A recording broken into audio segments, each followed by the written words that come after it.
Have you ever noticed how some people speak over you, dismiss you, or subtly undermine you, and yet they would never dare do that to someone else? Not because you're weak, but because something in your behavior invites it. This video is about why people lose respect for you, and, more importantly, how to stop it without begging, arguing, or exploding. Let me ask you this. Have you ever walked away from a conversation thinking, I should have handled that differently, but didn't know how? Today, I'll show you 7 Machiavellian ways to handle people who don't respect you. Strategies rooted in psychology, not aggression. Stay until the end, because the final rule determines whether people test you again, or never try at all. When disrespect comes your way, your first instinct is to react. Anger rises, your body tightens. You feel the urge to defend yourself or strike back. But this reaction is exactly what the other person is looking for. They want proof that they can shake you, proof that your composure is fragile. Real power doesn't come from showing emotion. It comes from controlling it. Calm becomes a shield. When you don't react, you deny the challenger the satisfaction they are seeking. There is nothing for them to push against. Think of your self-worth like a fortress. Small attacks don't weaken it. Noise doesn't crack its walls. In moments of chaos, the person who stays calm naturally rises in authority. Others feel it. They sense stability. They look to that person as an anchor. Your restraint is not weakness, it is strength. And your silence, when chosen wisely, becomes your greatest form of power. When disrespect continues, the strongest response is not confrontation. It's quiet distance. You don't argue. You don't chase. You don't explain. You simply reduce your presence, your time, your energy. You remove what they once had easy access to. This shift is powerful because it creates absence, and absence creates value.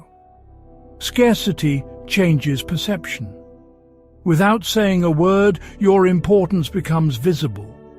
Your silence speaks louder than any argument ever could. Your distance sends a message no speech can deliver. This isn't revenge. It isn't punishment.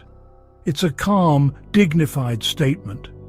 I value myself too much to stay where I am not respected.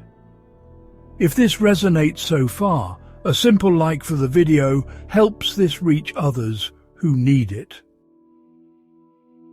In social situations, silence is rare, and that's exactly why it's powerful. The person who stays quiet naturally draws attention. While others talk, explain, and expose themselves, the silent observer gathers information. Like a predator in the wild, stillness becomes strength.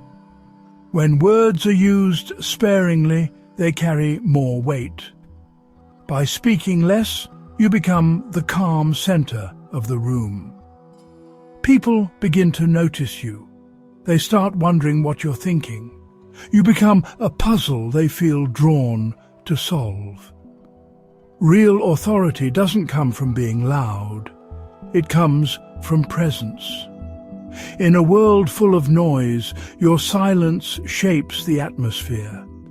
And when you finally speak, your words define the moment.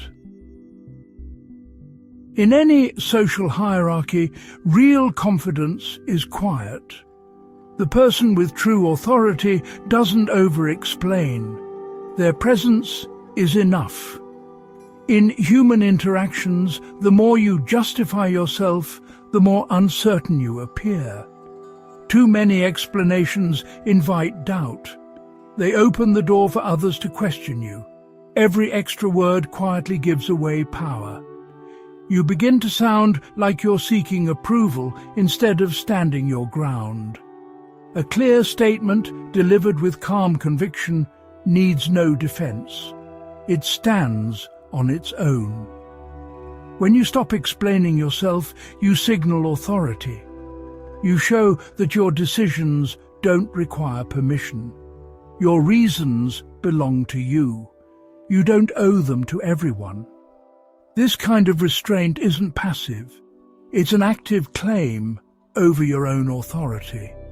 And this quiet authority is what earns lasting respect. If you enjoy calm psychological breakdowns like this, you might want to subscribe. In moments of conflict, many people believe power means force. They raise their voice.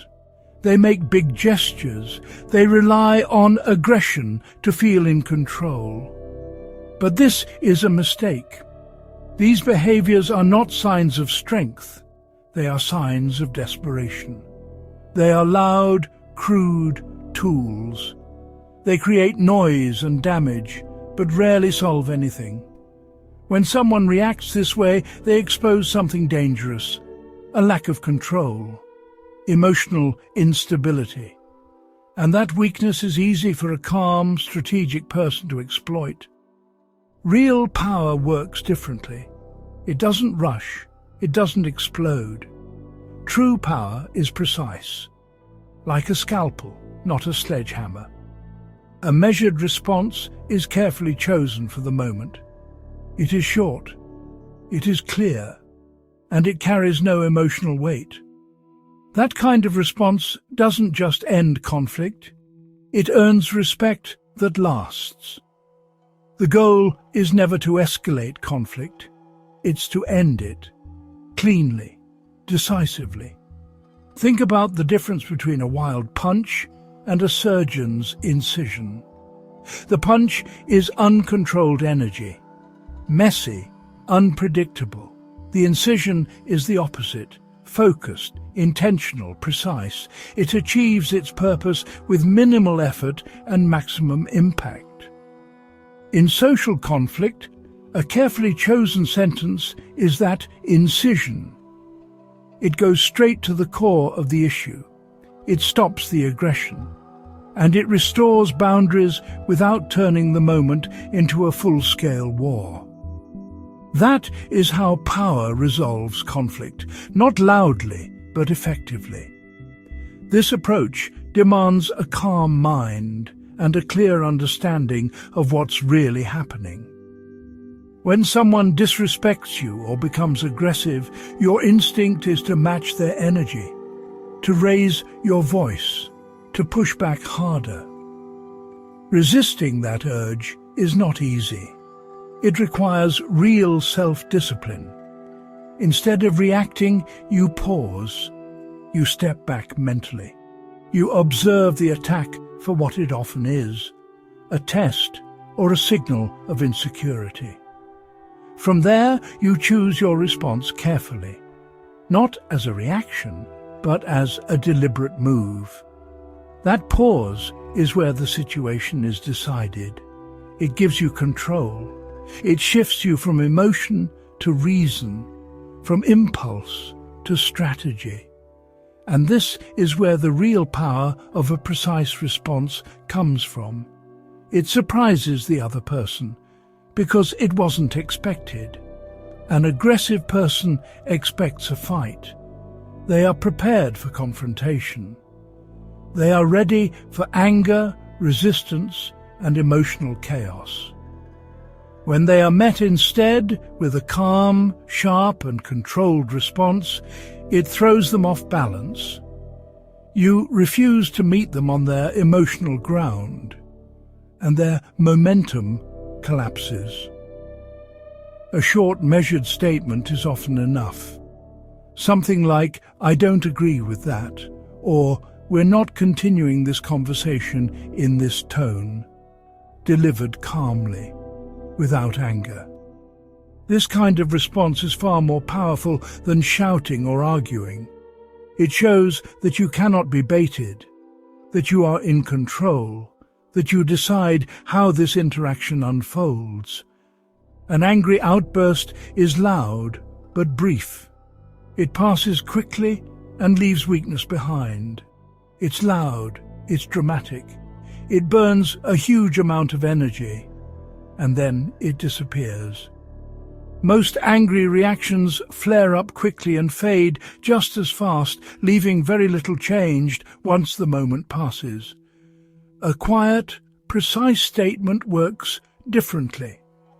It stays. Think of it like a small stone dropped into still water. The splash is minimal, but the ripples travel far. They spread wider than you expect. Because it isn't delivered with open hostility, it slips past the other person's defenses. They don't immediately fight it. Instead, it settles in their mind. They replay it. They think about it later. They examine it again and again, long after the moment has ended. This is where the real psychological power of a measured response reveals itself. An angry reply is easy to dismiss. People quickly tell themselves, they just lost their temper. And in doing so, they avoid taking responsibility. But a calm, precise statement is different. It can't be brushed aside so easily. A simple boundary stated without emotion forces reflection. There's no dramatic scene to hide behind, no chaos to distract from the message. The person who disrespected you is left alone with your words. They replay the moment. They feel the quiet authority in your tone. And slowly they're pushed to question themselves, their behavior, their assumptions, their position. This is something a shouting match could never achieve. Think of this as a kind of social aikido. The aggressor comes at you with force, disrespect, pressure, provocation. Instead of meeting that force head-on, you step aside. You don't resist it. You redirect it. Your calm, precise response becomes that redirection. It uses their own energy against them, without aggression, without struggle. Now they're no longer fighting you. They're left facing their own behavior, their own words, their own actions. You remain calm and steady, the center of the moment. They're the ones who feel unsettled, unbalanced, flustered. This is how respect is established without raising your voice or stepping into conflict. Because the goal is not to win an argument. The goal is to teach others how to treat you. A loud confrontation teaches people one thing: that you are volatile, someone to clash with, someone driven by emotion. A calm, measured response teaches something very different. It shows that you are grounded, that your boundaries are solid, that your self-control cannot be shaken. The first approach might win you a moment through fear or intimidation, but it never lasts. The second earns something far more valuable: lasting respect. The kind that prevents future conflict before it even begins. A quiet, deliberate statement reshapes the relationship itself. It changes how the other person approaches you from that point forward. Short, measured responses carry a sense of finality. They don't invite debate. They close the door, calmly, firmly, and permanently. When you say, "That is not acceptable," and offer no further explanation, you're not opening a discussion. You're closing it. The power comes from the brevity, and from the calm, steady tone behind the words. It signals that the matter is settled, not emotional, not negotiable. This kind of language cuts through noise instantly. It establishes a clear boundary that needs no defense, no justification, no back and forth. There is no room for confusion, no space for misinterpretation, and no loophole for a manipulator to twist, delay, or exploit. The message is simple and final. At this point, it's worth saying this. Sometimes disrespect hurts deeper than we admit, especially when it comes from people close to us. If you're carrying anger, self-doubt, or unresolved patterns that keep repeating in your relationships, talking to a professional can help you regain clarity and inner authority. I recommend online therapy. It's private, flexible, and designed to fit real life. You'll find the link in the description, and you can use code THERAPY20 to get 20% off your first session. In social life, the most powerful lessons are rarely taught with words. They're taught with consequences. When a boundary is crossed, the response isn't an argument. It's distance, a closed door, a withdrawn opportunity. This is the law of consequence. It doesn't shout. It doesn't punish. It simply allows reality to respond. People who truly value you will notice the change. They will reflect. They will try to repair what was damaged. Those who don't will quietly fade away. And that, too, is information. In this way, you shape your own level of respect. You teach others how to treat you, calmly, firmly, and without ever raising your voice. The greatest source of power is reaching a point where you no longer need to please anyone. When validation no longer controls you, something changes. You become sovereign. Your value comes from within, not from approval, praise, or acceptance. This inner authority is built through self-trust, through self-reliance, through knowing you can stand on your own. From that place, you move with stability. You are no longer shaken by flattery. You are no longer threatened by exclusion. True self-sufficiency means you engage with others by choice, not by need. You participate because you want to, not because you're afraid to lose something.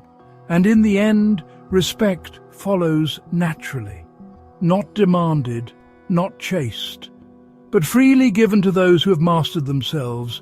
Which of the 7 ways do you struggle with the most? Staying silent, setting boundaries, or letting consequences speak? We have journeyed through the intricate corridors of human psychology, exploring the subtle yet powerful rules that govern the flow of respect. We have seen how the calm control of one's reactions can silence provocation, and how the strategic removal of access can silently reset the balance of power.